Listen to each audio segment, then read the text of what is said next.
Hey everyone, my name is Kate Kropp and this is Chalk It Up to Videos. I'm here to talk to you a little bit more about personalized instruction and differentiation in the classroom.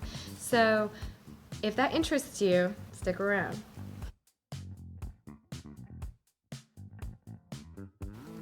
So this is video 3 of 3 in a series. The last 2 videos talked a little bit about the difference between differentiation and instruction and how using both of them in the classroom really is amazing. So this is going to be a little bit more information on the specifics of how you can actually have both things together and a little bit more information on the differences between the two. Because while they are different, they are definitely interchangeable, and it really depends on the teacher as far as how much personalization or differentiation they want to incorporate in a classroom.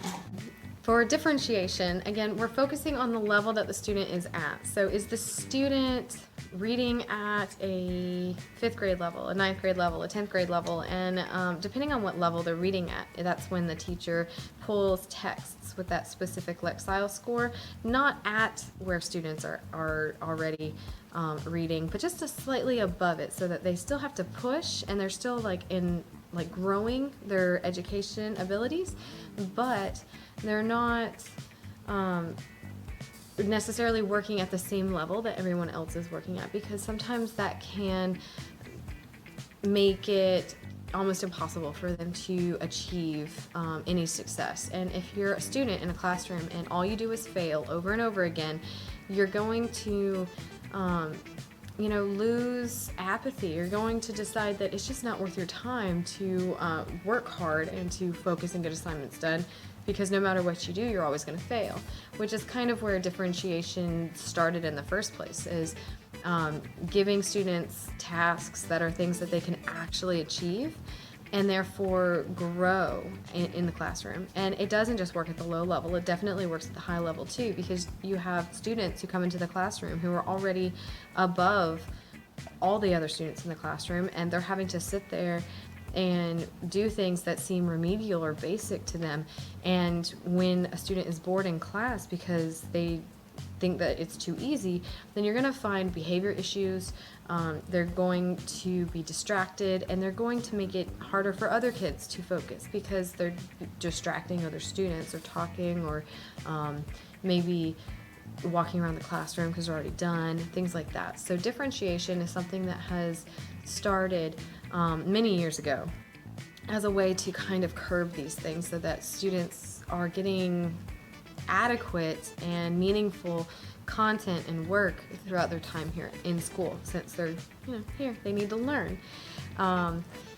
Personalized instruction is a lot newer than differentiated instruction, but at the same time, it's not that different. So when you look at personalized instruction, you're looking at giving students opportunities to choose what they want to learn based on their own interests and self desires. Okay, so with student interest, you're really focusing on engagement. Well, what's going to make my students want to come to my class and read a text is if they get to choose the text they're reading, because now I'm not forcing something down their throats. They get to volunteer for it.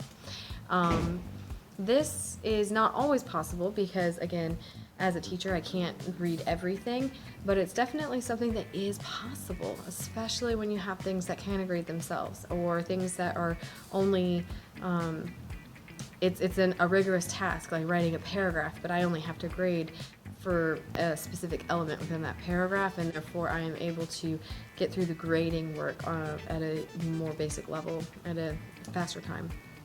So when you take personalized instruction, where a student chooses what they do because they truly love it or want to or are excited to do it, and then you add the differentiated level, where they are working at the right level, where they are working at the level that they should be working, and you put them together, then all of a sudden you have a student who is engaged, excited, willing to do the work.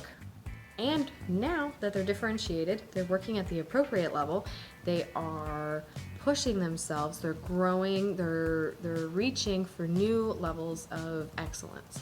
And this is what I mean when I say that this is magic in the classroom, because when you can take personalized learning and differentiation and put it together, students are happy to come to class. Students are excited to get work done, and they want to work for you because they chose the work themselves.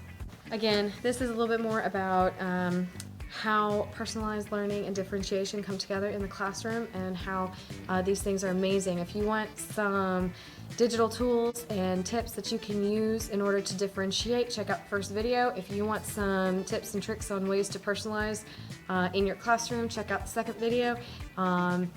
If you have any comments, thoughts, or things you want to talk about or want me to talk about in next videos, please comment below and let me know. Check out Chalk It Up to Crop for more educational ideas, concepts, theories, and things I like to talk about.